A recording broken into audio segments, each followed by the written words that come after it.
Hey, Steve Ross here. Today I'm going to talk about some of the stories that are not in the book, and for different reasons they may not have made the book. If they didn't pertain to the storyline, I cut it down as much as I could and dropped stuff that weren't important for the storyline.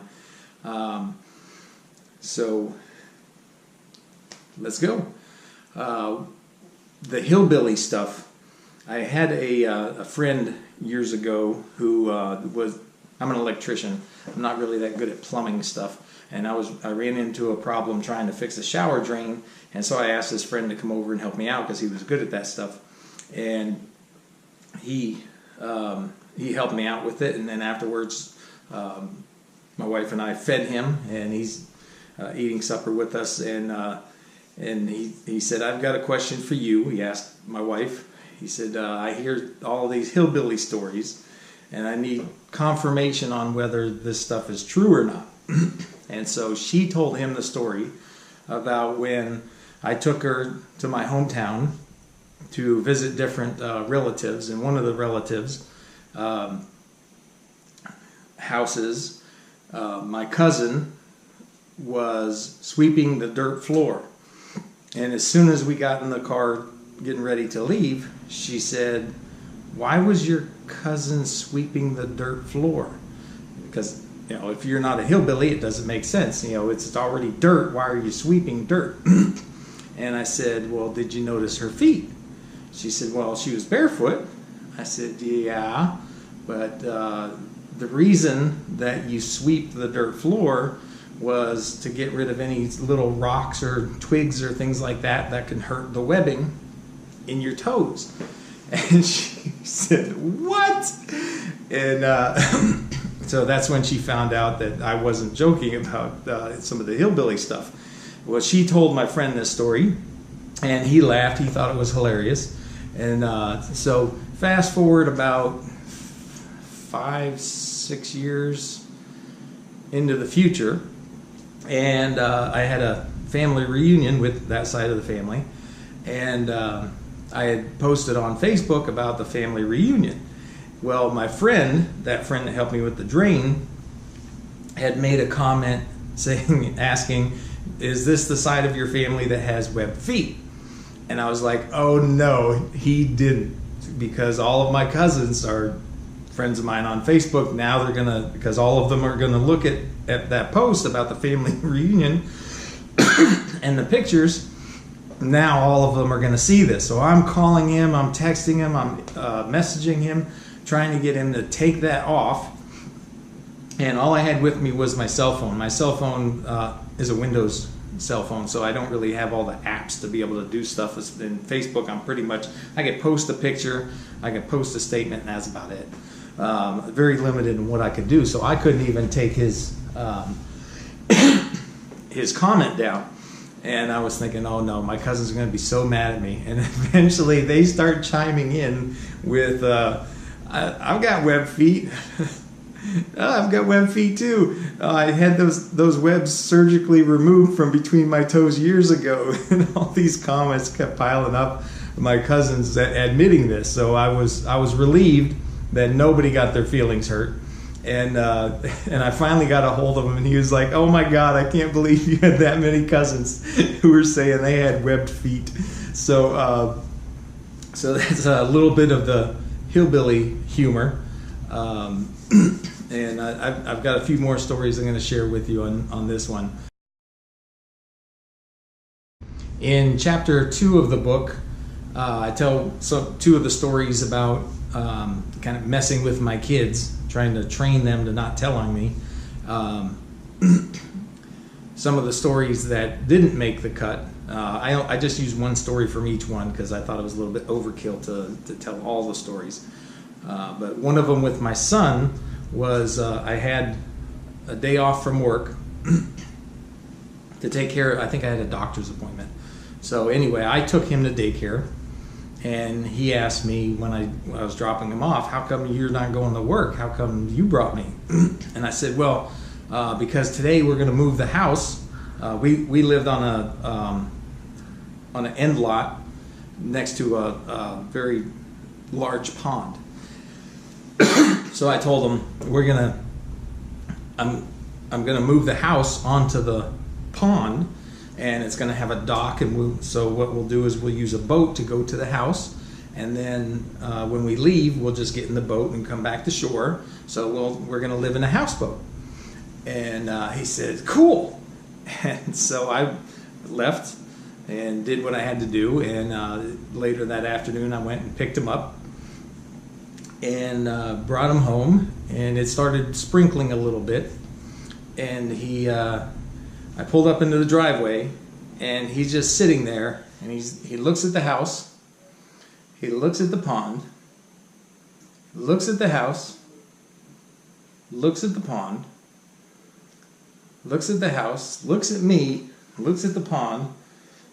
Then finally it hits him. He goes, hey, the house isn't on the pond. I was like, yeah, no kidding. So we go inside, and of course, as soon as his mother gets home, she's like, oh, how was your day? He starts going off. Dad told me the house, he's going to move the house on the pond. And of course, she says, what is he talking about? And I'm like, I have no idea, man. That kid's weird. So just stuff like that. And also the one in chapter 2, the story about the Farm Fresh bathroom.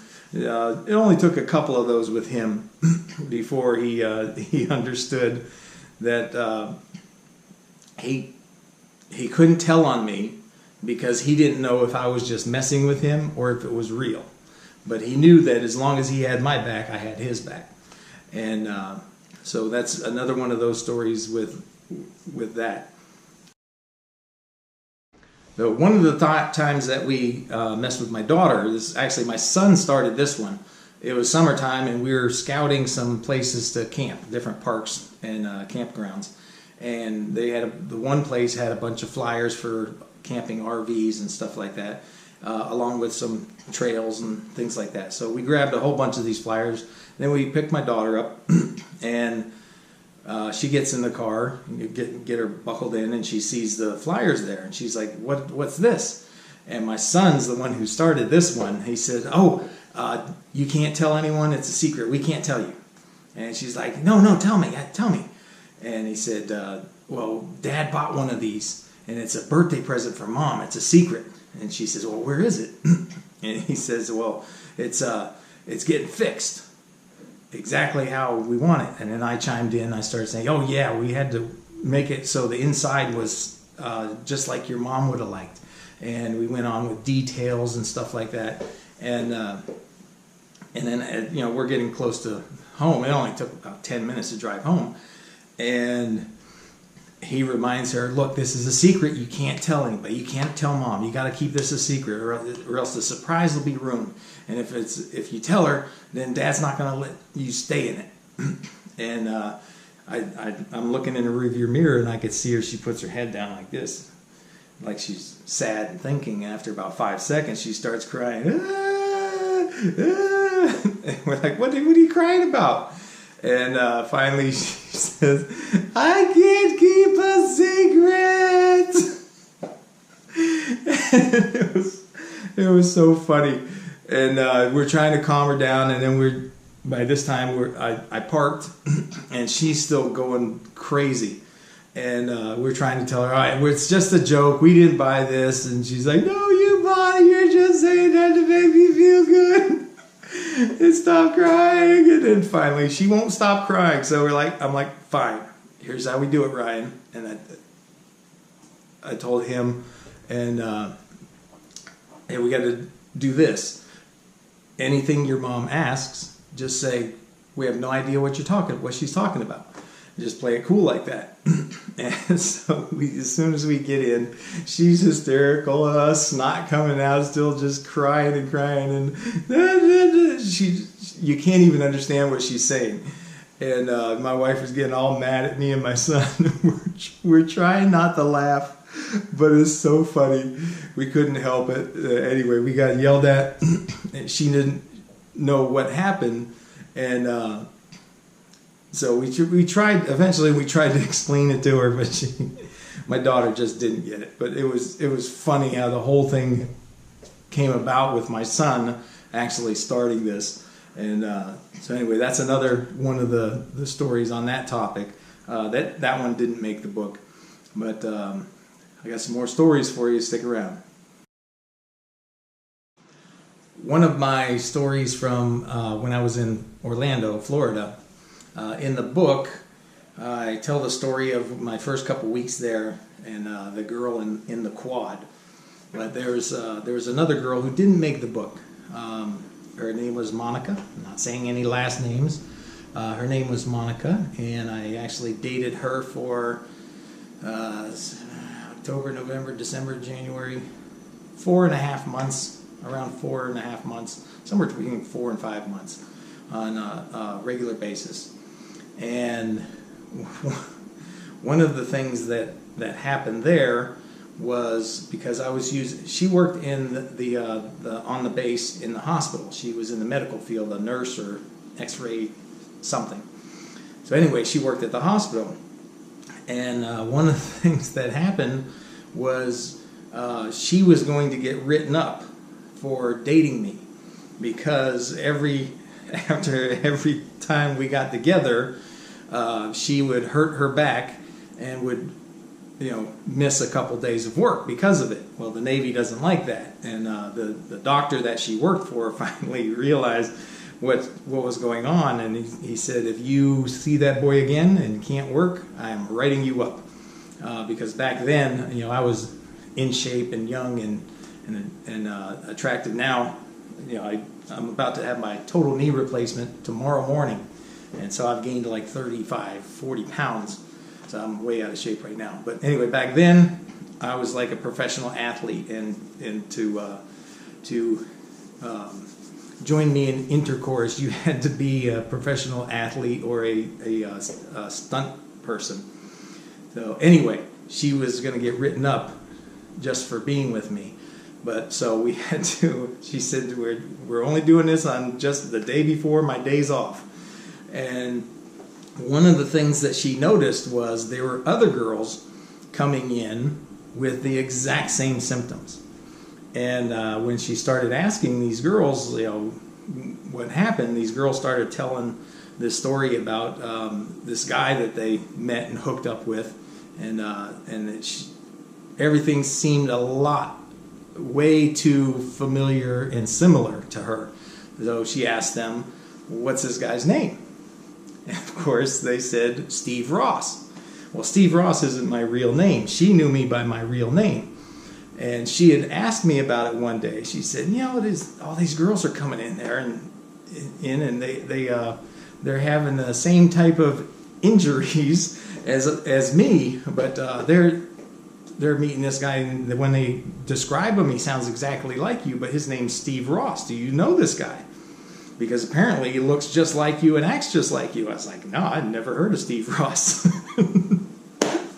But so anyway, that's just one of the things that happened down there. And that girl, I had a great time with her. I really enjoyed her, and the reason that she's not in the book was because that story, our story, was not important to carry the book along to make it make sense and to show my story.